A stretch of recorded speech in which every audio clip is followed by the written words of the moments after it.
Hello प्यारे बच्चों, नमस्कार। कैसे हैं आप सभी? उम्मीद करते हैं कि आप लोग बिल्कुल बढ़िया होंगे, स्वस्थ होंगे और मस्त होंगे और अपने फाइनल बोर्ड परीक्षा की तैयारी बिल्कुल अच्छी तरीके से जम के कर रहे होंगे। प्यारे बच्चों, आपका फाइनल बोर्ड परीक्षा बहुत ही ज्यादा नजदीक है और जो आपने अपने मन में लक्ष्य को रखा है कि मेरा इतना परसेंट आएगा एग्जाम में, हमको इतना परसेंट लाना है, और उसी लक्ष्य के हिसाब से आप अपने मेहनत को जारी रखे होंगे। उसी लक्ष्य को ध्यान में रख के अपने आप तैयारी को जारी रखे होंगे और आप हार्ड वर्क के साथ साथ स्मार्ट वर्क भी कर रहे होंगे, क्योंकि स्मार्ट वर्क करना बहुत ज्यादा जरूरी है, क्योंकि आपका एग्जाम बहुत ज्यादा नजदीक है।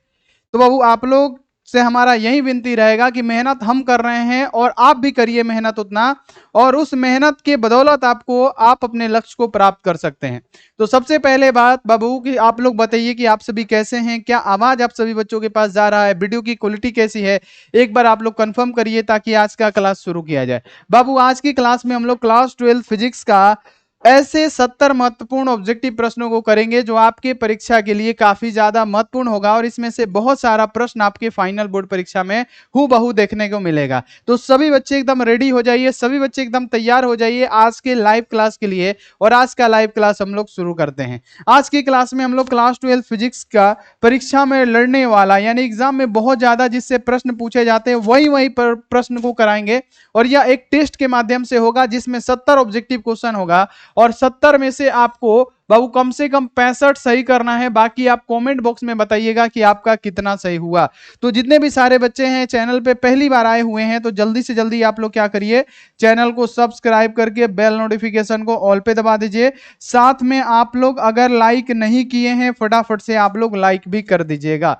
व्हाट्सएप ग्रुप में नहीं जुड़े हैं तो ये नंबर नोट कीजिए मेरा, 9135742024। ठीक है, आप इस पे मैसेज करिए और जल्दी से जल्दी व्हाट्सएप ग्रुप में आप लोग ज्वाइन हो जाइए फटाफट से। तो चलिए हम लोग क्लास को शुरू करते हैं और पहला नंबर ऑब्जेक्टिव क्वेश्चन लगाते हैं। उससे पहले अगर आप लोग पीडीएफ नोट्स नहीं लिए हैं बच्चों, तो जल्दी से जल्दी ले लीजिए। मात्र 399 में आपको ऑल सब्जेक्ट का पीडीएफ नोट्स मिल रहा है, फटाफट से ले लीजिए। ठीक है, इसके लिए आप लोग ऐप डाउनलोड कीजिए और ऐप डाउनलोड करके फटाफट से जाके परचेस कर लीजिए। और नहीं तो मेरा एक नंबर है 6299248935, आप इस पे संपर्क कर लीजिए।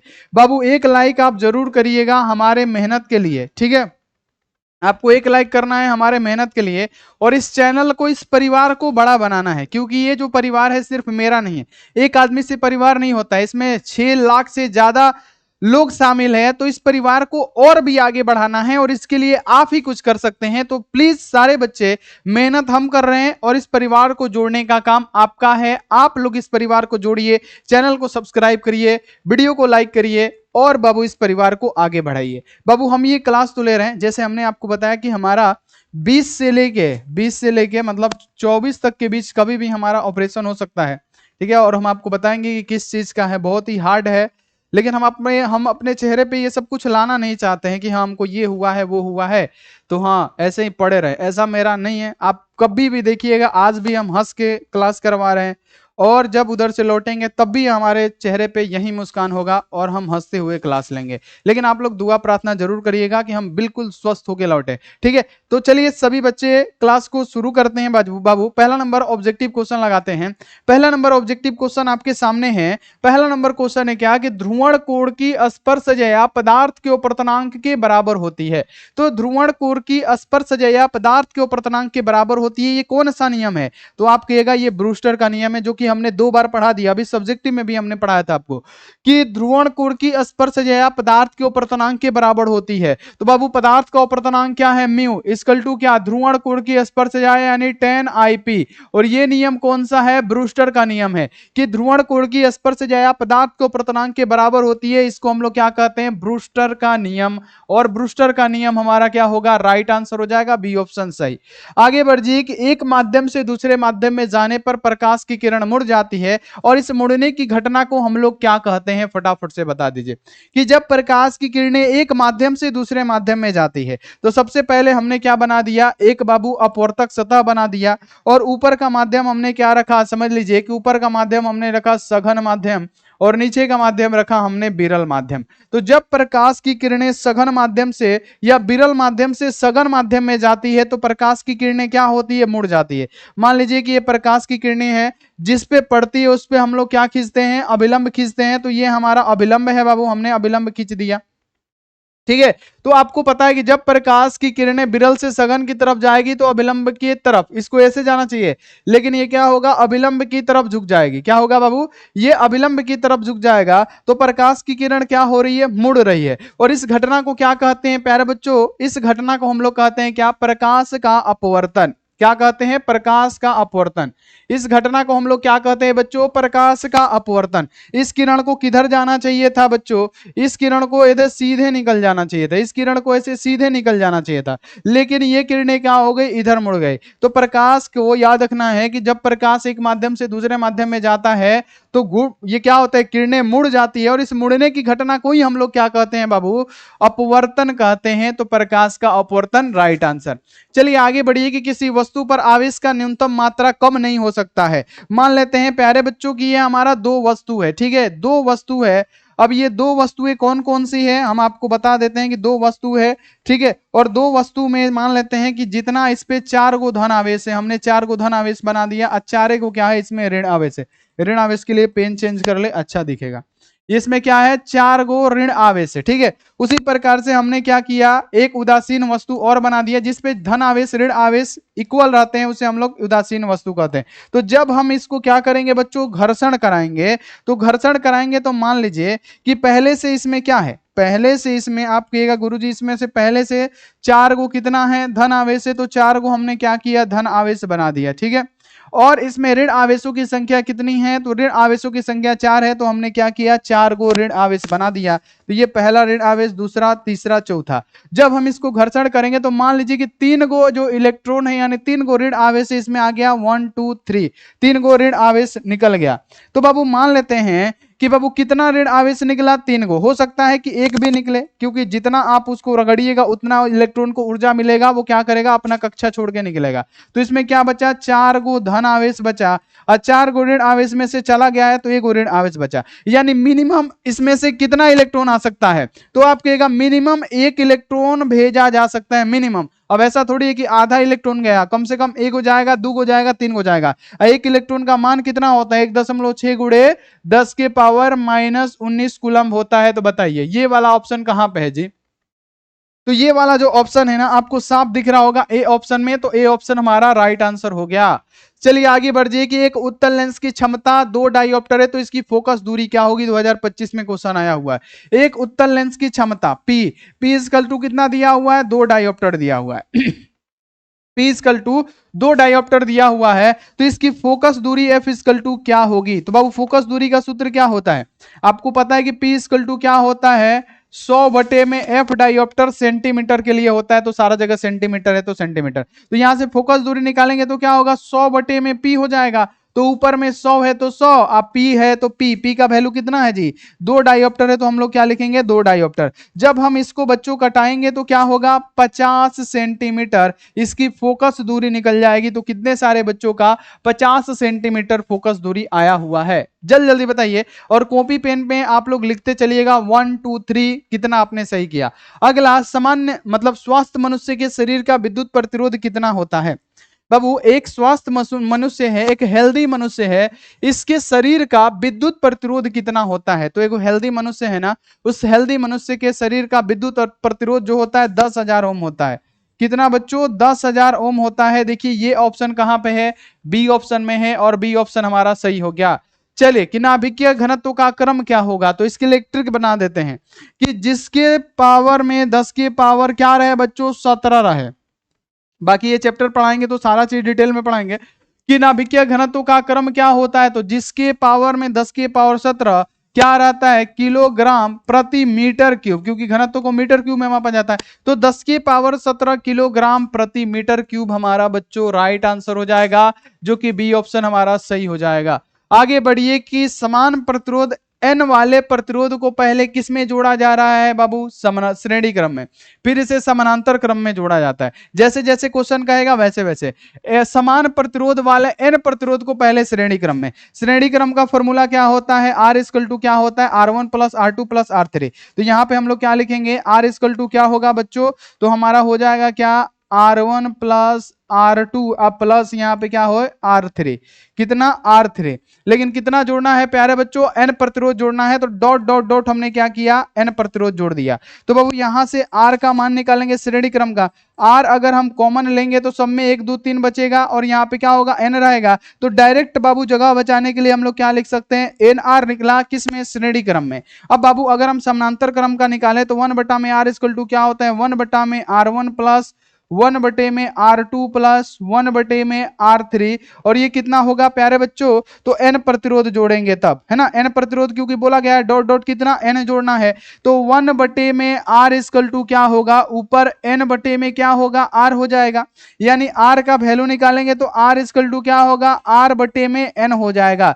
तो यहां से बच्चों हमारा क्या निकल गया, यहां से हमारा श्रेणी क्रम का निकल गया और यहां से हमारा समानांतर क्रम का निकल गया। अब बोला जा रहा है कि श्रेणी क्रम के कुल प्रतिरोध तथा समानांतर क्रम के कुल प्रतिरोधों का अनुपात, तो श्रेणी क्रम का कुल प्रतिरोध क्या है, n बटे में R है, कुछ भी नहीं है 1 दे देते हैं, फिर बड़का बटा देंगे, श्रेणी क्रम का कितना बचा हुआ R बटे में n, तो आप इसको गुणा में चेंज करिए बच्चों, गुणा में जब चेंज करिएगा तो बाबू क्या होगा, n R बटे में 1 है तो 1, अब ये n ऊपर जाएगा R नीचे आएगा, जो भी कटने वाला होगा उसको क्या करेंगे हम लोग कटा देंगे, R से R खत्म हो जाएगा, तो क्या बचा, n में n से गुणा होगा तो n स्क्वायर बटे में 1, और किन किन बच्चों का n स्क्वायर बटे में 1 आया हुआ है एक बार बताइए तो, जल्दी जल्दी।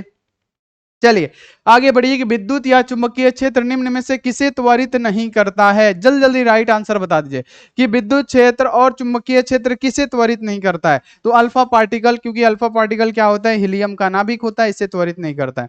अगला, विद्युत धारा के चुंबकीय प्रभाव की खोज किसने किया, विद्युत धारा के चुंबकीय प्रभाव की खोज किसने किया, तो बाबू किसने बताया कि अगर कोई ये चालक तार है, इसमें अगर हम आई धारा प्रवाहित कर रहे हैं तो इसके चारों तरफ चुंबकीय क्षेत्र उत्पन्न होता है, किस वैज्ञानिक ने बताया था बाबू, अगर आपसे पूछा जाएगा विद्युत धारा के चुंबकीय प्रभाव की खोज किस वैज्ञानिक को दिया जाता है खोज का श्रेय, तो एक वैज्ञानिक थे जिनका नाम क्या था, ओस्टर्ड, ओस्टर्ड को दिया जाता है विद्युत धारा के चुंबकीय प्रभाव की खोज का श्रेय ओस्टर्ड को दिया जाता है, ओस्टर्ड हमारा राइट आंसर होने वाला है, तो ये आप लोग ध्यान में रखिएगा। अगला क्वेश्चन है कि निम्नलिखित में से कौन विद्युत चुंबकीय तरंग वाला गुण का है ना, अगर आपसे क्वेश्चन पूछे कि निम्नलिखित में से कौन विद्युत चुंबकीय तरंग वाले गुण का है, कौन सा ऐसा है जो इलेक्ट्रोमैग्नेटिक वेव्स है, विद्युत चुंबक तरंग किसे कहते हैं, वैसे तरंग जिसको संचरण करने के लिए किसी भी माध्यम की आवश्यकता नहीं पड़ती है, जैसे हमारा गामा किरण हो गया, एक्स किरण हो गया, अवरक्त किरणें हो गई, पराबैंगनी किरणें हो गई, ये सारी की सारी प्रकाश किरणें हो गई, ये सारी की सारी हमारी बाबू क्या होती है, इलेक्ट्रोमैग्नेटिक वेव्स होते हैं। यानी अल्फा कण क्या होता है, हीलियम का नाभिक होता है, इस पे धन आवेश होता है। बाबू बीटा किरण गलत आंसर, इनमें से कोई गलत आंसर, बीटा किरणें कैथोड किरणों के समान होती है, लेकिन गामा किरण में याद रखना है कि जो गामा किरण है ये प्रकाश के चाल से भी चलती है, और गामा किरण बाबू ध्यान रखना इसकी वेदन क्षमता भी अधिक होती है, ये इलेक्ट्रोमैग्नेटिक वेव्स ही होता है, यानी हमारा जो ऑप्शन बना सी ऑप्शन। अगला BER का अर्थ है बाबू, BER का अर्थ क्या है एक बार बताइए तो, BER का अर्थ क्या है, तो BER का अर्थ क्या होता है, बीट इरर रेशियो, क्या होगा, बीट इरर, बीट इरर का मतलब क्या होता है, त्रुटि, है ना, किसी चीज में इरर है, इरर का मतलब क्या है, त्रुटि है, यानी बीट इरर रेशियो हमारा क्या होगा, यानी बीट त्रुटि अनुपात BER का अर्थ होगा। अगला क्वेश्चन के निम्नलिखित विद्युत चुंबकीय तरंग में किसका तरंग दैर्ध्य सबसे छोटा होता है, निम्नलिखित विद्युत चुंबकीय तरंग में से किसका तरंग दैर्ध्य सबसे छोटा होता है, वेवलेंथ किसका शॉर्ट होता है, तो सभी ये विद्युत चुंबकीय तरंग है, किसी भी को संचरण करने के लिए माध्यम की आवश्यकता नहीं होगी, लेकिन अवरक्त किरण है, दृश्य प्रकाश, रेडियो किरण, हमने आपको पढ़ाया हुआ है कि गामा किरण का तरंग दैर्ध्य सबसे छोटा होता है, 0.07 एंगस्ट्रॉन होता है गामा किरण का तरंग दैर्ध्य। तो बाबू यहाँ पे क्या हो जाएगा, हमारा सबसे छोटा कौन सा हो जाएगा बच्चों, तो सबसे छोटा तरंग दैर्ध्य किसका होगा, गामा किरण का हो जाएगा, ये आपको ध्यान में रखना है। अगला कि जब समानांतर पट्टिका और वायु संधारित्र की पट्टियों के बीच की दूरी बढ़ा दी जाती है तब इसकी धारिता क्या होगा, बाबू हमने आपको पढ़ा रखा है कई बार की समानांतर प्लेट संधारित्र की धारिता क्या होती है, समानुपाती होती है K एप्सिलॉन नॉट A बटे में D, है ना, यानी समानांतर प्लेट संधारित्र की धारिता क्या होती है, बराबर होती है C इक्वल टू क्या होता है, तो C equal to K epsilon naught A बटे में D होता है, ठीक है। तो बाबू अगर बोला जा रहा है कि इसकी बीच की दूरी बढ़ा दी जाती है, सबसे पहला सिचुएशन क्या बताया था हमने, C समानुपाती होता है A के, प्लेटों के क्षेत्रफल के समानुपाती होता है। अब प्लेटों के बीच कोई माध्यम का पारावैद्युतांक है, इसके भी समानुपाती होता है। लेकिन सी क्या होता है, व्युत्क्रमानुपाती होता है प्लेटों के बीच की दूरी के। अगर हम प्लेटों के बीच की दूरी को बढ़ाएंगे धारिता क्या होगा, घटेगा। तो डायरेक्ट बोला गया है कि समानांतर प्लेट संधारित्र के पट्टिकों की बीच की दूरी बढ़ाई जा रही है, बीच की दूरी बढ़ाएंगे तो धारिता क्या होगी बच्चों, घट जाएगी, और घट जाएगी यानी बी ऑप्शन राइट आंसर। आगे बढ़िए कि एक उत्तल लेंस को ऐसे द्रव में डुबाया जाता है जिसका अपवर्तनांक लेंस के पदार्थ के अपवर्तनांक के बराबर है, तो इसकी फोकस दूरी क्या होगी। बाबू एक उत्तल लेंस है, ठीक है, एक ये क्या है बच्चों, उत्तल लेंस है। ये क्या है बच्चों, एक उत्तल लेंस है। अब बोला जा रहा है कि एक उत्तल लेंस को ऐसे द्रव में डुबाना है, एक ऐसे द्रव में डुबाया गया है, ये हमने क्या किया, द्रव बना दिया। एक उत्तल लेंस को ऐसे द्रव में डुबाना है जिसका पदार्थ का अपवर्तनांक इस लेंस के पदार्थ के अपवर्तनांक के बराबर है। यानी एक ऐसे द्रव में डुबाया गया है जिसका बाबू अपवर्तनांक क्या है, लेंस के अपवर्तनांक के बराबर है, तो इसकी फोकस दूरी क्या होगी। पहले तो ये डायग्राम बना लेते हैं जैसे जैसे बोलता है।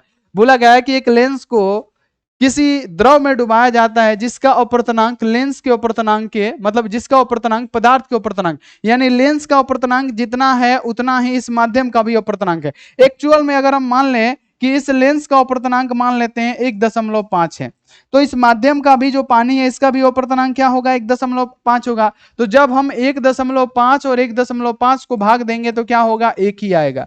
यानी अगर आप 2 भी मानिएगा तब भी कट के 1 ही आएगा, 1 मानिएगा तब भी कट के 1 ही आएगा। यानी जब बाबू याद रखना है कि लेंस का अपवर्तनांक और बाबू पदार्थ का अपवर्तनांक इक्वल हो तो हमने बताया फोकस दूरियां अनंत हो जाती है। इसको प्रूफ करने का तरीका क्या है, सबसे पहले 1/f क्या होता है बाबू, म्यू -1 इंटू क्या होता है, 1/में R1 - 1/R2 होता है।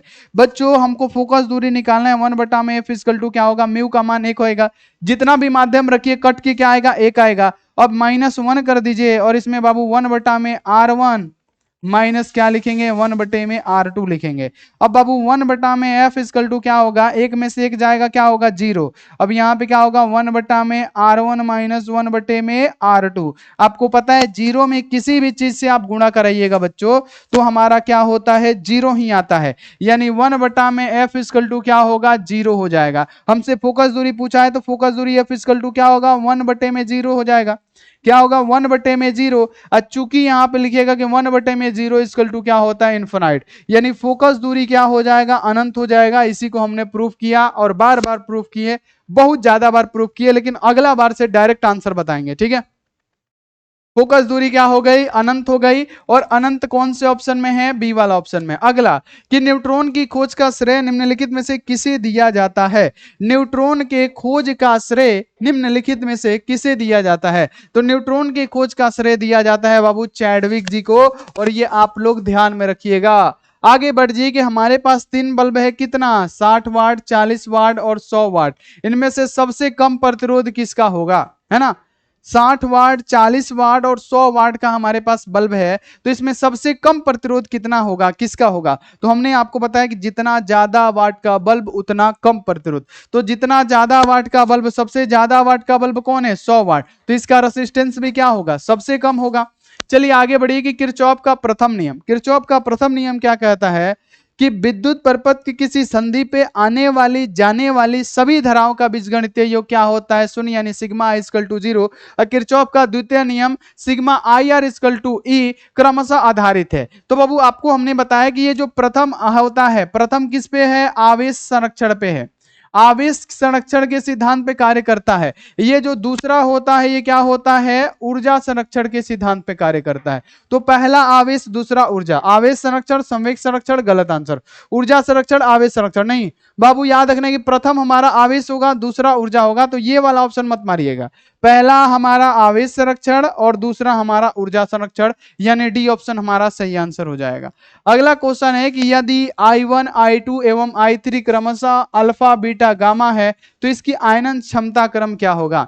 यानी अल्फा = अल्फा है, बीटा है और ये गामा है। अल्फा = क्या दिया हुआ है मेरे बच्चे, अल्फा = दिया हुआ है I1, बीटा = क्या दिया हुआ है I2, गामा = क्या दिया हुआ है I3। तो आयनन क्षमता किसका होगा, सबसे ज्यादा होगा अल्फा का, तो अल्फा का I1, उससे कम होता है बीटा का क्या रखा हुआ I2, और सबसे कम होता है गामा का, यानी क्या होगा I3। यानी I1 बड़ा होगा I2 से और I2 बड़ा होगा I3 से। ये सिचुएशन हमारा सही है।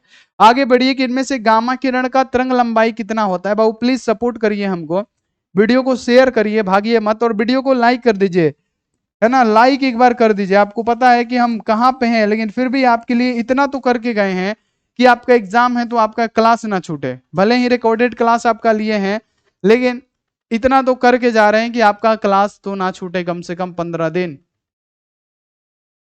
है ना बाबू। तो इतना हम जब आपके लिए सोच सकते हैं तो क्या आप हमारे लिए नहीं सोच सकते हैं। आप कभी मुझे अपना बड़ा भाई मान के देखिए, हम आपके लिए क्या क्या कर सकते हैं वो आप सोच नहीं सकते हैं।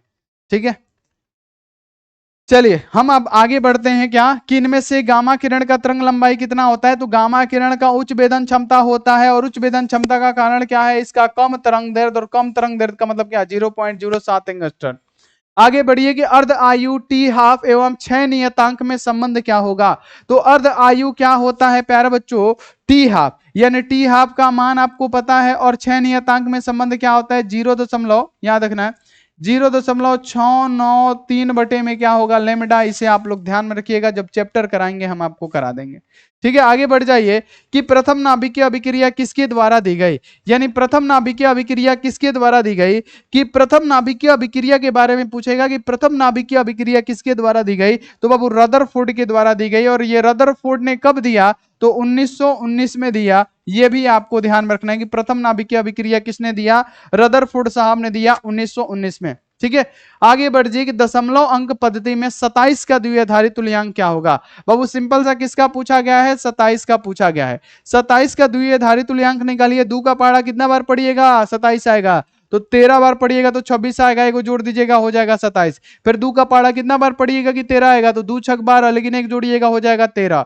फिर दो का पहाड़ा कितना बार पढ़िएगा, 6 आएगा, 2 3 6, जीरो जोड़िएगा तभी 6 रहेगा। यहाँ पे दो का पहाड़ा कितना बार पढ़िएगा, 3 आएगा, एक बार, लेकिन एक जोड़िएगा क्या होगा, 3 हो जाएगा। तो हमने इसको लिखने का तरीका क्या बताया, नीचे से। तो यहाँ पे क्या होगा, 1 1 0, और यहाँ पे क्या है 1 1, और इसका द्विआधारी यानी 2, यानी क्या हो गया हमारा राइट आंसर बच्चों, ए ऑप्शन राइट आंसर। इसमें का क्वेश्चन आता है, हर साल आता है, इस बार भी आएगा।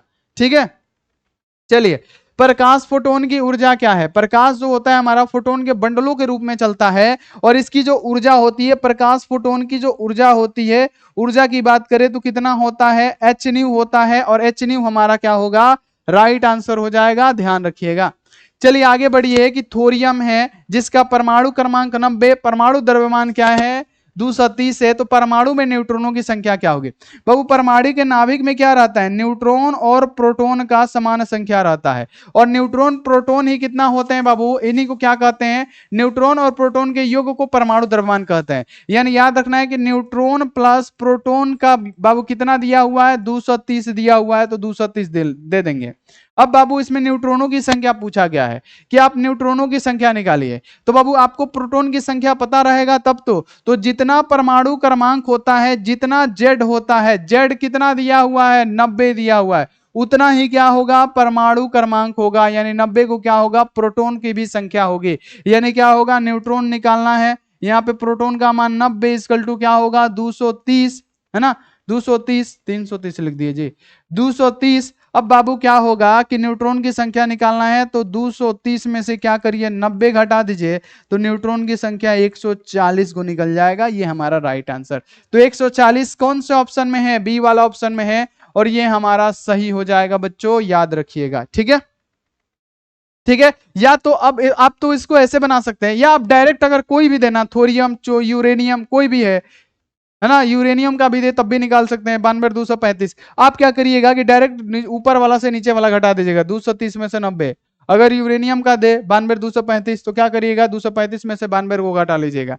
डायरेक्ट भी घटा के निकाल सकते हैं। अगला कि नाभिकों के मलने से, नए नाभिक के बनने से जो ऊर्जाएं मुक्त होती है, चाहे जो घटनाएं होती है, उसे क्या कहते हैं। तो बाबू इसको कहा जाता है नाभिकीय संलयन। नाभिकीय संलयन किसे कहते हैं, कि जब दो या दो से हल्के नाभिक आपस में मिलकर एक भारी नाभिक का निर्माण करता है, उसे नाभिकीय संलयन कहते हैं। यानी दो या दो से हल्के नाभिक मिलकर एक भारी नाभिक का निर्माण कर दे, उसे नाभिकीय संलयन। और नाभिकीय विखंडन किसे कहते हैं, कि जब एक भारी नाभिक दो या दो से हल्के नाभिकों में टूट के विभक्त हो जाता है, उसे नाभिकीय विखंडन के नाम से जानते हैं।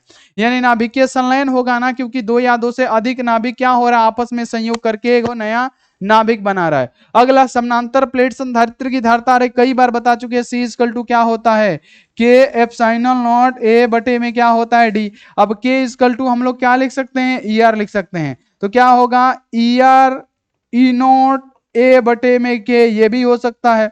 तो देखिए ER E नोट बटे में मतलब ER E नोट A बटे में D, यानी हमारा क्या होगा, K का है लिखे जी, यहाँ पे D रहता है ना, D, ये हमारा राइट आंसर।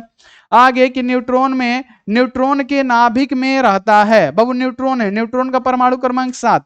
अब बाबू इसके नाभिक में क्या रहता है, न्यूट्रॉन प्लस प्रोटॉन ही रहता है, बाकी इलेक्ट्रॉन चक्कर लगाता है, न्यूट्रॉन चक्कर लगाता है, इलेक्ट्रॉन चक्कर लगाता है। तो बाबू क्या होगा, न्यूट्रॉन और प्रोटॉन, यानी 7 प्रोटॉन और 60 न्यूट्रॉन होंगे। इलेक्ट्रॉन तो नाभिक से बाहर कक्षा में चक्कर लगाता है, तो इलेक्ट्रॉन वाला ये गलत हो गया। अगला कि एक व्यक्ति 2 डायोप्टर क्षमता का लेंस का प्रयोग करता है तो उसकी दृष्टि दोष है। अरे बच्चों, एक व्यक्ति है जो 2 डायोप्टर क्षमता का लेंस का प्रयोग कर रहा है, यानी P इक्वल टू कितना है बच्चों, 2 डायोप्टर क्षमता का लेंस का प्रयोग कर रहा है। तो इसमें पूछा जा रहा है वो कौन सा दृष्टि दोष से बाबू ग्रसित है, तो इसको कैसे निकालेंगे, तो इसको निकालने का सही तरीका है, आपको क्लियर रखना है कि इसके निकालने का सही जो तरीका है ना, सबसे पहले कि आपको पता होना चाहिए कि उत्तल लेंस की फोकस दूरी क्या होती है, धनात्मक में। तो अगर धनात्मक में फोकस दूरी आ जाएगा तो वो उत्तल लेंस का प्रयोग करेगा जो कि दूरदृष्टि दोष में होता है। अगर फोकस दूरी ऋणात्मक में आ गई तो ऋणात्मक किसका होता है, अवतल लेंस का होता है। तो अवतल लेंस की फोकस दूरियां जब ऋणात्मक में होगी तो अवतल लेंस का प्रयोग हम लोग किसमें करते हैं, निकट में। तो उसी प्रकार से निकालेंगे। तो बाबू एक व्यक्ति है जो क्षमता 2 डायोप्टर का चश्मा पहन रहा है, तो बाबू हम इसकी फोकस दूरी निकालेंगे, F इक्वल टू क्या होगा, 100 बटे में P होता है, P का मान कितना है 2, यानी यहाँ पे बाबू कितना निकल गया, 50 सेंटीमीटर, ये धनात्मक में निकल गया। तो जब इसकी फोकस दूरी धनात्मक में निकल गई बच्चों, तो जब धनात्मक में निकल गया तो क्या हुआ, ये उत्तल लेंस का प्रयोग करेगा, और उत्तल लेंस का प्रयोग किसमें किया जाता है, तो दूरदृष्टि दोष में। तो यहाँ पे हमारा क्या होगा, बी वाला। और एक बार ध्यान दीजिए ये 2025 में आया हुआ है, एक बार सभी बच्चे, ठीक है। चलिए आगे बढ़िए कि एक गोलीय दर्पण को पानी में डुबा दिया जाता है तो इसकी फोकस दूरी क्या होगा, यानी जब एक गोलीय दर्पण क्या होता है, तो एक गोली का भाग होता है जिसमें से अवतल दर्पण और उत्तल दर्पण निकलते हैं, है ना। यानी एक गोलीय दर्पण को अगर हम पानी में डुबा देंगे तो क्या होगा बाबू, इसकी फोकस दूरी क्या रहेगी, अचर रहेगी। अचर का मतलब क्या कहते हैं, समान रहेगा, और समान हमारा राइट आंसर होगा। चलिए अब देखिए क्वेश्चन है कि 40 सेंटीमीटर फोकस दूरी का उत्तल लेंस और 20 सेंटीमीटर फोकस दूरी का अवतल लेंस संपर्क में है। 40 सेंटीमीटर का क्या है बाबू, फोकस दूरी का उत्तल लेंस। हमने बताया कि उत्तल लेंस का फोकस दूरी क्या होता है, तो उत्तल लेंस का फोकस दूरी कभी भी ऋणात्मक मतलब धनात्मक में होता है, यानी F1 इक्वल टू क्या दिया हुआ है, 40 सेंटीमीटर, जो कि क्या है, एक उत्तल लेंस है, तो 40 सेंटीमीटर हमने दे दिया। और दूसरा क्या है, अवतल लेंस, तो अवतल लेंस का माइनस में होगा, ये कितना दिया हुआ है, 20 सेंटीमीटर। तो इसकी क्षमता पूछा गया है, तो सबसे पहले लेंसों का संयोजन, फोकस दूरी का संयोजन ना करेंगे, सबसे पहले दोनों फोकस दूरी को जोड़ेंगे, फॉर्मूला होगा 1/f इक्वल टू क्या होता है, 1/f1 प्लस 1/f2। अब यहाँ पे 1/f इक्वल टू क्या होगा, f1 का मान 40 प्लस माइनस माइनस 1/20 हो जाएगा, यानी 1/f इक्वल टू क्या होगा, 40, 20 का लघुत्तम 40, यहाँ पे 1 माइनस 2, यानी 1/f इक्वल टू क्या होगा, -1/40, यानी हमारी जो फोकस दूरी निकल गई क्या, -40 सेंटीमीटर फोकस दूरी निकल गया। तो क्षमता निकालना है तो P इक्वल टू क्या होता है, 100 बटे में F डायोप्टर होता है, तो P इक्वल टू क्या होगा, 100 है तो 100, F का वैल्यू कितना है, -40 है तो -40। अब ये कटेगा -2.5 डायोप्टर, यानी इसकी क्षमता क्या निकल गई, माइनस में 2.5 डायोप्टर। और ये क्वेश्चन 2023 में आया हुआ है, हो गया। आगे बढ़ जाइए, अगला कि एक उभयोत्तल लेंस के प्रत्येक तल की वक्रता त्रिज्या 20 सेंटीमीटर है। सबसे पहले हम क्या लेंगे, एक उभयोत्तल लेंस लेंगे। ये हमारा क्या है बच्चों, एक उभयोत्तल लेंस है, इसके प्रत्येक तल की वक्रता त्रिज्या बाबू क्या है, 20 सेंटीमीटर है। मान लेते हैं कि इसका तल है, ठीक है ठीक है, इसका तल है, इस तल क्या है, इसका R1 है, ठीक है, क्योंकि ये भी किसी गोले का भाग होगा, ये भी किसी गोले का भाग होगा, और ये भी क्या होगा, किसी गोले का भाग होगा, तो दो गोतल होगा ना बाबू, इसीलिए कहा जाता है दो गोतल, ठीक है। एक उपयोत्तल है, लेंस है, इसकी एक बगल का क्या होगा R1 और एक बगल का मान लेते हैं R2 है, और दोनों बगल का क्या है 20 है। तो R1 को हम लोग 20 मानेंगे, ये दाहिना तरफ है तो प्लस में होगा, लेकिन इस वाला क्या होगा माइनस में हो जाएगा। तब बाबू इसका अपर्तनांक यानी म्यू इक्वल टू क्या दिया हुआ है, सबसे पहले R1 इक्वल टू क्या दिया हुआ है 20 सेंटीमीटर, R2 इक्वल टू क्या है माइनस में 20 सेंटीमीटर। अब म्यू यहाँ पे कितना दिया हुआ है 1.5। तो अब इसकी फोकस दूरी F इक्वल टू पूछा गया है क्या होगा, F इक्वल टू पूछा गया है क्या होगा। तो चलिए हम लोग F का वैल्यू पुट करते हैं, निकालते हैं। बाबू सबसे पहले फॉर्मूला लगाना है, 1/में F इक्वल टू क्या होगा म्यू माइनस 1 इंटू क्या होगा 1/में R1 माइनस 1/में R2। अब क्या करिएगा 1/में F इक्वल टू क्या होगा, म्यू का वैल्यू कितना है जी 1.5 है, तो 1.5 माइनस 1 है तो 1, और 1/में R1 का वैल्यू 20, अब माइनस है, अब पहले से फिर यहाँ पे माइनस क्या हो गया प्लस 1/में 20 हो गया बच्चों। अब निकालिए 1/में F इक्वल टू क्या होगा, 1.5 में से 1 हो गया 0.5 है ना, 0. क्या हुआ 5, और यहाँ पे क्या बचा बाबू, इसका जब बटा का जोड़ निकालेगा तो 20 का लघुत्तम 20, और यहाँ पे क्या होगा 2/में 20। अब आप इसको सोल्व करिए, यहाँ पे क्या होगा 1/में F है तो 1/में F इक्वल टू है तो इक्वल टू 0.5 में आप 2 से गुणा करिएगा, 2/20 ही ना है 2/20, तो जब आप गुणा करिएगा तो क्या होगा जानते हैं 1/में F इक्वल टू क्या 0.5 में 2 से गुणा करिएगा 1, नीचे 20 है तो 20, यानी F इक्वल टू निकालिएगा तो क्या होगा 20 सेंटीमीटर आ जाएगा, जो कि हमारा राइट आंसर होगा। तो फोकस दूरी कितना आया जी 20 मीटर में नहीं 20 सेंटीमीटर में आया, तो सेंटीमीटर वाला राइट आंसर होगा। ठीक है, आगे बढ़ जाइए कि पूर्ण आंतरिक परिवर्तन की स्थिति में परिवर्तन गुणांक का मान क्या होता है। तो पूर्ण आंतरिक परिवर्तन कहते किसको है, तो जब प्रकाश की किरणें सघन माध्यम से विरल माध्यम में जाती है तो अभिलंब से दूर हटती है, फिर हम आपतन कोण का मान बढ़ाते हैं, अपवर्तन कोण का भी मान बढ़ता है। तो आपतन कोण के लिए वह मान जिसके लिए अपवर्तन कोण 90 डिग्री हो जाए क्रांति कोण कहलाता है। फिर हम क्रांति कोण से भी ज्यादा अपवर्तन कोण का मान करते हैं तो बाबू किरणें फिर उसी माध्यम में लौट आती है, जिसे पूर्ण आंतरिक परिवर्तन कहते हैं, और इसमें परिवर्तन गुणांक का मान कितना होगा 1 होगा। ठीक है, आगे बढ़ जी, अगला कि तालाब की तली कुछ ऊपर उठी हुई प्रतीत होती है, इसका कारण क्या है। तो तालाब की तली का ऊपर उठा हुआ प्रतीत होना, बाल्टी में सिक्का को ऊपर उठा हुआ प्रतीत होना, बाल्टी में रड डाला गया है उसका मुड़ा हुआ प्रतीत होना, ये सारी घटनाएं प्रकाश के अपवर्तन के कारण से होती है बच्चों। तो प्रकाश का अपवर्तन राइट आंसर। अगला क्रांति कोण का सघन माध्यम में वह मान जो आपतन कोण जिसके संगत विरल माध्यम में अपवर्तन कोण क्या होगा। क्रांति कोण हमने अभी सब्जेक्टिव जब पढ़ाया था तो हमने आपको पढ़ाया था कि क्रांति कोण क्या होता है, सघन माध्यम में आपतन कोण का वह मान जिसके लिए अपवर्तन कोण क्या हो जाए बच्चों 90 डिग्री हो जाए, इसे हम लोग क्या कहते हैं क्रांति कोण के नाम से जानते हैं। तो क्रांति कोण में क्या होता है बाबू, अपवर्तन कोण का मान 90 डिग्री हो जाता है। अगला जल और कांच के अपवर्तनांक क्रमशः 4/3 और 3/2 है, तो जल का कांच के सापेक्ष अपवर्तनांक क्या होगा। जल का अपवर्तनांक क्या है म्यू, वाटर, वाटर माने जल, कितना दिया हुआ है जी 4/3 दिया हुआ है। और बाबू ग्लास यानी शीशे का अपवर्तनांक कितना दिया हुआ है जी, कांच का अपवर्तनांक 3/2। तो अब पूछा गया है क्या कि जल का कांच के सापेक्ष, तो जल को हम लोग ऊपर रखेंगे तो 4/3 जल का, और कांच का क्या रखेंगे नीचे रखेंगे 3/2। ये बड़ा वाला बटा है तो क्या होगा 4/3 गुणे क्या होगा, अब 2 ऊपर जाएगा 3 नीचे आएगा, यानी क्या होगा 8/9। इसका बाबू क्या होगा कांच के जल के सापेक्ष कांच का अपवर्तनांक होगा 8/9, यानी हमारा डी ऑप्शन सही आंसर। आगे विद्युत चुंबकीय तरंग को ध्रुवित किया जाता है। ध्रुवित जो भी सूर्य के प्रकाश यानी प्रकाश जो होती है बाबू, जो निकलती है किसी भी चीज से प्रकाश निकलती है वो अध्रुवित प्रकाश होती है, वो चारों दिशाओं में कंपन करते हुए निकलेगी, इस दिशा में भी, इस दिशा में भी, इस दिशा में भी, इस दिशा में भी, इस दिशा में भी, इस दिशा में भी, चारों दिशाओं में वो क्या होता है चारों दिशाओं में वो कंपन करते हुए निकलती है, तो ये होती है अध्रुवित प्रकाश। लेकिन अगर हम यहाँ पे क्या करते हैं कि पोलेरोइड का यहाँ पे कांच लगा देते हैं, प्यारे बच्चों पोलेरोइड का एक छड़ लगा देते हैं, सॉरी पोलेरोइड कांच लगा देते हैं, तो ये प्रकाश क्या होती है समतल ध्रुवित हो जाती है। यानी क्या लगाते हैं हम लोग पोलेरोइड लगाते हैं, जो कि सी ऑप्शन राइट आंसर। आगे बढ़िए, रेडियो सक्रियता की इकाई क्या है बच्चों। तो रेडियो सक्रियता की इकाई क्या होती है, तो आप कहिएगा क्यूरी। रेडियो सक्रियता की इकाई बच्चों क्यूरी, और क्यूरी राइट आंसर हो गया। अगला कि हीरा का अपवर्तनांक क्या है बाबू, म्यू का मान, हीरा के लिए म्यू का मान, हीरा के लिए म्यू का मान क्या होगा? तो बाबू आपको पता है 2.42।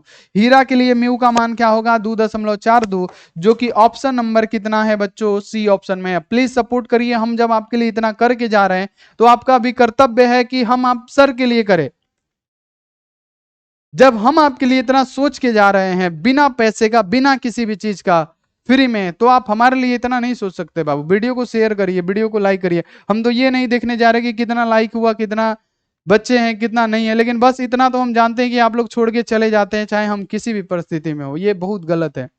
हमको कभी कभी रोना भी आता है कि आप लोग हमको ही अकेले छोड़ के चले जाते हैं, जिसके लिए हम इतना मेहनत करते हैं।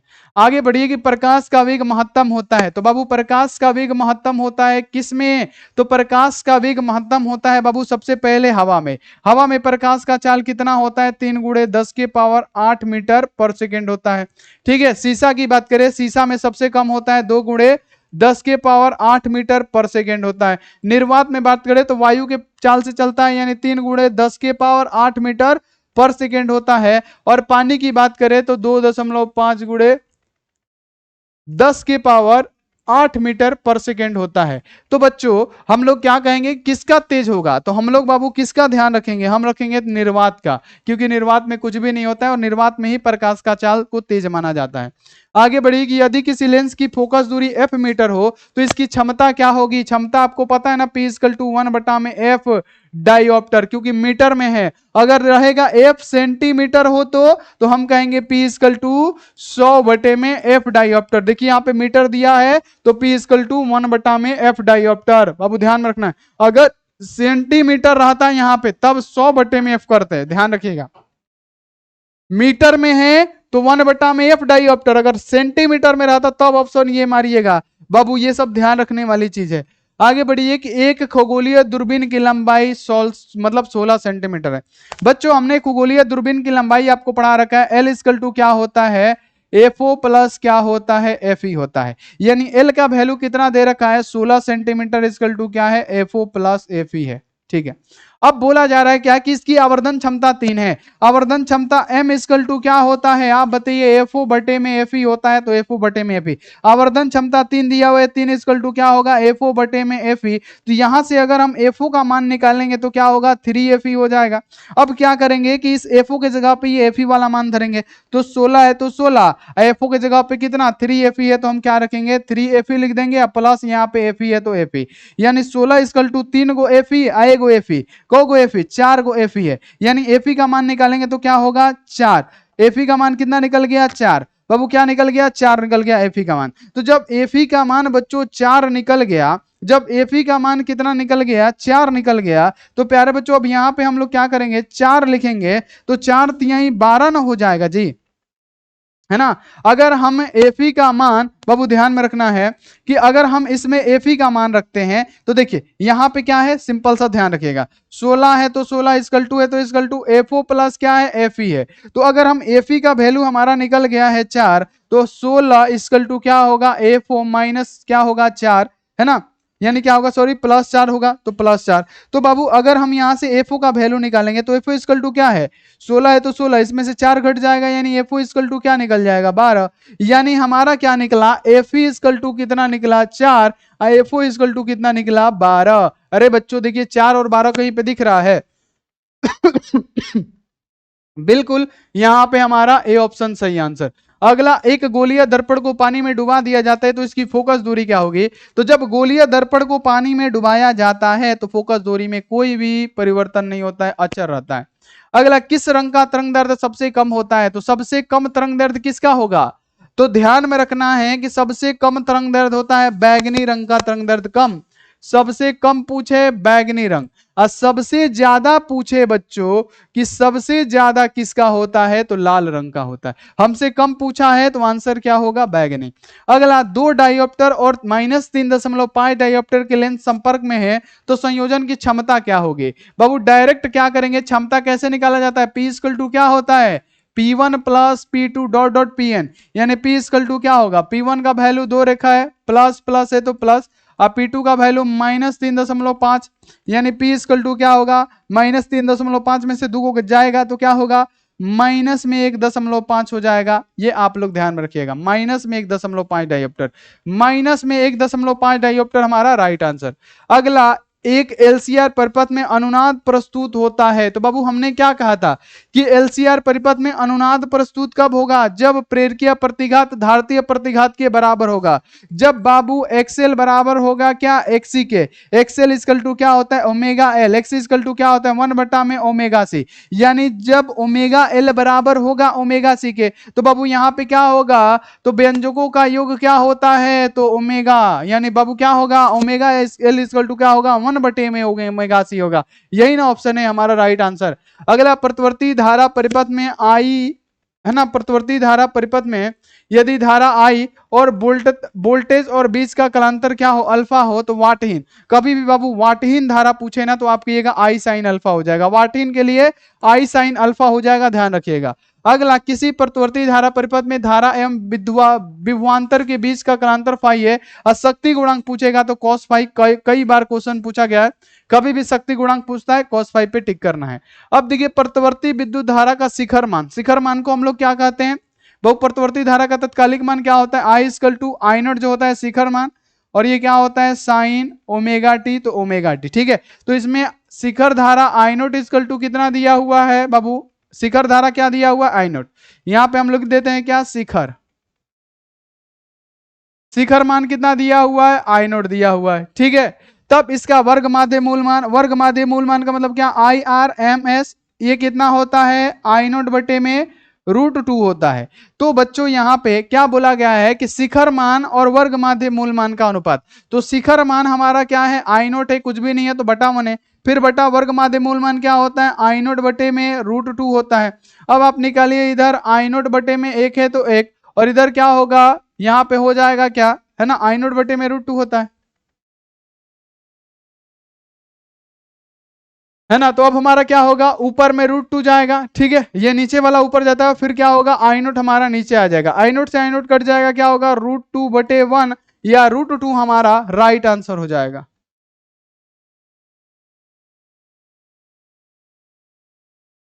√2 कहीं पे नहीं है जी, एक मिनट, गलती की है क्या? रुक जाइए एक मिनट।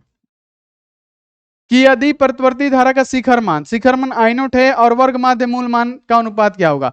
तो शिखर मान क्या होगा? आई नॉट, ठीक है, बटा में बटा, और फिर क्या बोला है? वर्ग माध्य मूल मान, तो यहाँ पे क्या होगा? आई नॉट बटे √2।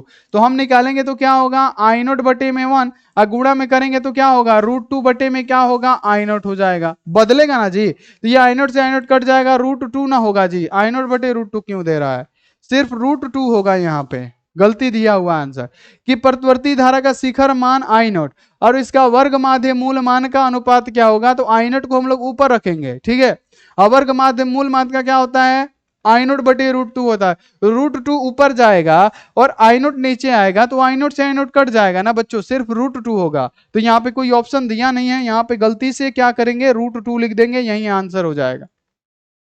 ठीक है, आगे बढ़ जी। अगला, की प्रतिवर्ती धारा का तत्कालिक मान का समीकरण इतना है तो इसका शिखर मान क्या होगा? अरे बच्चों, तत्कालिक मान हमने क्या बताया? आई इक्वल टू क्या होता है? आई नॉट साइन ओमेगा टी, है ना। तो आई नॉट क्या होता है? शिखर मान, और इसी में दिया है क्या? आई इक्वल टू क्या? आई नॉट की जगह पे क्या दिया है? 10, उसके बाद से क्या है? साइन है तो साइन, ओमेगा का मान कितना दिया है? 100 पाई, इंटू क्या है? टी है तो टी, है ना। तो बाबू आई नॉट का वैल्यू कितना है? 10 एम्पियर, तो 10 एम्पियर राइट आंसर। ठीक है, आगे बढ़िए। कि समान समायोजन में खगोलीय दूरबीन की लंबाई क्या होगा? तो एल इक्वल टू क्या होता है? एफओ प्लस एफई, अभी तो हमने लिख के बताया, लंबाई एफओ प्लस एफई। अगला, कि प्रेरण कुंडली से प्राप्त होता है। तो प्रेरण कुंडली से क्या प्राप्त होगा? तो प्रेरण कुंडली से क्या प्राप्त होगा? निम्न धारा तथा प्रबल विद्युत वाहक बल। अगला, कि निम्न में से कौन सा नियम ऊर्जा के संरक्षण के सिद्धांत पे कार्य करता है? तो बाबू ध्यान में रखना है, लेंज का नियम। लेंज का नियम क्या कहता है? कि प्रेरित विद्युत धारा की दिशा कुछ इस प्रकार से होती है कि वह उसी कारण का विरोध करती है जिससे वह उत्पन्न हुई हो। अगला, व्यतिकरण की घटना का कारण क्या है? तो जब समान आवृत्ति की तरंगे समान दिशा में समान कालांतर की तरंगे जब अध्यारोपित होती है तब ये होता है। अगला, कि वैद्युत द्विध्रुव के निरक्षीय स्थिति में हमने वैद्युत विभव निकाला था 0, निरक्षीय स्थिति में हमने क्या निकाला था? 0, क्योंकि कट गया था। आगे बढ़िए, लेजर की क्रिया के लिए आवश्यक है। तो लेजर की क्रिया के लिए बाबू संख्या परिवर्तन बहुत ज्यादा आवश्यक है। अगला, कि जब हीलियम का एक परमाणु 2 इलेक्ट्रॉन को खो देता है तो जब 2 इलेक्ट्रॉन को खोएगा बाबू तो अल्फा कण बन जाएगा, क्योंकि अल्फा कण को हीलियम का नाभिक कहा जाता है। तरंगों के 2 कला संबंध स्रोत कब कहे जाएंगे? तरंगों के 2 कला संबंध स्रोत तब कहे जाएंगे जब इनका कलांतर क्या हो, नियत हो। कलांतर कहीं पे जी, जिनका नियत कलांतर रहता है, ठीक है, कलांतर नियत हो। अगला एलसी परिपथ को क्या कहा जाता है बाबू? दोलनी परिपथ, जो कि कई बार हमने आपको पढ़ा रखा है। अगला, एक बिंदु आवेश Q से r दूरी पर वैद्युत क्षेत्र की तीव्रता क्या होगी? मान लेते हैं कोई बिंदु O है जिसपे प्लस Q आवेश स्थित है, इससे r दूरी पर कोई यहाँ पे बिंदु P है, इस पे हमने तीव्रता इक्वल टू क्या निकाला था? 1/4πf इंटू Q बटे में r निकाला था। तो बाबू यहाँ पे इक्वल टू क्या होगा? आर स्क्वायर होता है। तो यहाँ पे कौन सा ऑप्शन है जी? तो यहाँ पे आपको एक ऑप्शन दिख रहा है 1/4πε0 Q बटे में r स्क्वायर, ये तीव्रता है। विभव सिर्फ r होता है, ठीक है। आगे F1 तथा F2 फोकस दूरी के 2 पतले लेंस एक दूसरे के संपर्क में स्थित है, तब बोला जा रहा है क्या कि संयोजन की फोकस दूरी क्या होगा? बाबू F1 और F2 है, तो आपको पता है कि 1/f इक्वल टू क्या होता है? 1/f1 प्लस 1/f2 देता है। तो बाबू हमको फोकस दूरी निकालना है ये वाला, तो हम क्या करेंगे? F1 और F2 का लघुत्तम क्या होगा? F1 इंटू क्या हो जाएगा? F2, और इधर क्या होगा? F1 प्लस F2, यानी हम लोग F का वैल्यू निकालेंगे तो क्या होगा? पलट जाएगा ये इधर, यानी ऊपर में क्या होगा? F1 इंटू F2 बटे में क्या होगा? F1 प्लस F2, यानी ये वाला सिचुएशन हमारा राइट आंसर होगा। F1 इंटू F2 बटे में F1 प्लस F2। अब देखिए, जब श्वेत प्रकाश की किरणें लेंस में प्रवेश करती है तो निम्नलिखित में से किसमें परिवर्तन होता है? तो जब प्रकाश की किरणें ग्लास में प्रकाश का वेग कम हो जाता है तो इसका तरंग दैर्ध्य भी क्या होगा? कम होगा। लेकिन कौन सा नहीं बदलेगा? तो बाबू जो आवृत्ति है, किसमें परिवर्तन होता है? आवृत्ति नहीं बदलती है, बाकी वेग और तरंग दैर्ध्य बदल जाता है, ध्यान रखिएगा। अगला, नाभिकीय संलयन की प्रक्रिया में क्या होता है? तो जब एक भारी नाभिक 2 या 2 से हल्के नाभिक भारी नाभिक का निर्माण करते हैं, तो 2 या 2 से हल्के नाभिक मिलकर एक अपेक्षाकृत भारी नाभिक का निर्माण करते हैं, ठीक है। अगला, विभिन्न दिशाओं में कार्निया की वक्रता से असमानता के कारण उत्पन्न दृष्टि दोष को क्या कहते हैं? अबिंदुकता। आगे बढ़िए कि निकट दृष्टि दोष के निवारण के लिए हमने क्या कहा? निकट दृष्टि दोष है तो अवतल लेंस, दूर दृष्टि दोष है तो उत्तल लेंस। अगला, अर्ध आयुटी आपका मान ये दोहरा दिया गया है। निम्नलिखित में से कौन सा संबंध सही है? तो E इक्वल टू क्या होता है? वैद्युत क्षेत्र की तीव्रता क्या होता है? F बटा में Q होता है। तो F बटा में Q है कहीं पे? E इक्वल टू F बटा में Q, Q बटा में F, कौन ऑप्शन वह सही नहीं है जी, नॉन ऑप्शन सही होगा। E इक्वल टू F बटा में Q होता है, और बल निकालेगा तो F इक्वल टू क्या होगा? QE होगा, ठीक है, नॉन ऑप्शन। चलिए, लेंस की शक्ति का मात्रक क्या होगा? डायोप्टर। अगला क्वेश्चन है कि मॉड्यूलन के विपरीत प्रतिक्रिया को क्या कहते हैं? तो मॉड्यूलन के विपरीत प्रतिक्रिया को वी मॉड्यूलन कहा जाता है। अगला, किसी विद्युत रोधी माध्यम का परावैद्युतांक हमेशा होता है। तो बाबू ER का वैल्यू हमने क्या कहा? ER का वैल्यू ग्रेटर देन होता है 1, ग्रेटर देन होता है 1, एक से अधिक होता है। तो बाबू एक से अधिक ये क्या है? माइनस में है, ये भी एक से कम है, ये 0, एक से अधिक कौन सा है? तो 5 है, तो 5 हो जाएगा। एक पृथक्करण चालक, ये HW देंगे और आपको इसका आंसर देना है। और बाबू आप लोग बताइएगा आपका कितना सही हुआ, ये HW दे देते हैं, ठीक है। आप लोग बताइएगा कि इसका राइट आंसर क्या होगा। बहुत इजी क्वेश्चन है वैसे ये। धन आवेश दिया जा रहा है, आपको बता रखे हैं कि ऋण आवेश दिया जाता है तो द्रव्यमान क्या होता है, और धन आवेश दिया जाता है तो द्रव्यमान क्या होता है। तो इसका आपको HW में आंसर दिखना है और इसका HW में आपको आंसर बताना है। तो बाबू हमने आपको 70 महत्वपूर्ण ऑब्जेक्टिव प्रश्नों का क्लास करवा दिया, तो आप बताइए कि आपका 70 में से कितना प्रश्न सही हुआ है। जल्दी जल्दी कमेंट करके बताइए, हम जब सही हो जाएंगे तो आपके कमेंट को देखेंगे और रिप्लाई भी देंगे, ठीक है। जल्दी जल्दी क्या करिए कि बाबू फटाफट से चैनल को सब्सक्राइब करिए और सपोर्ट बनाए रखिए। और बाबू बताइए 70 में से कितना सही हुआ, और साथ में बताइएगा ये क्लास बच्चों आपको कैसा लगा। तो मिलते हैं ऐसी अगली क्लास में। आप लोग अपना ध्यान रखिए, मन लगा के पढ़ाई करते रहिए। Take care and bye.